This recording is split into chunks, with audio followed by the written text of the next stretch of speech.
Well, thank you for joining us here today. We're going to take Trading Blox and do some robustness testing of a turtle system we've been working on.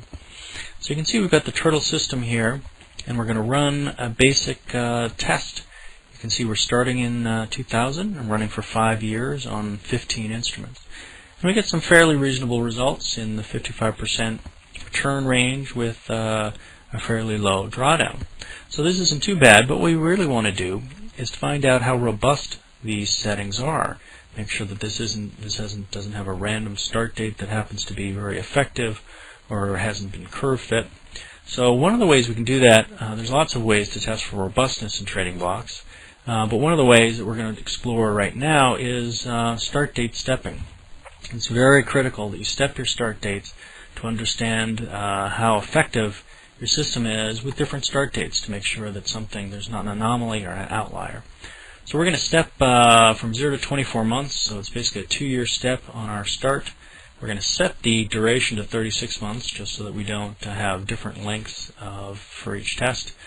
And we're going to give ourselves a little more data. So we're starting, the first run is going to be starting in 99 for 3 years. The second one is 4 months later, and so forth.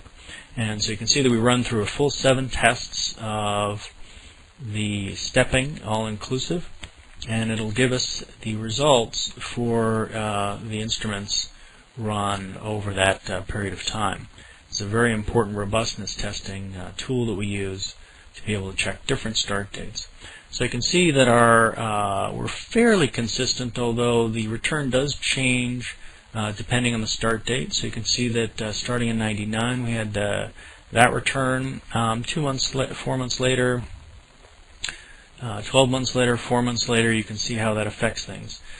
So starting, what we're really looking for here is the worst case scenario, where here, if we'd started a little bit later, we would have gotten much less return, but still within acceptable parameters. So the point of this test is to take a look at your worst case scenario and be prepared for that.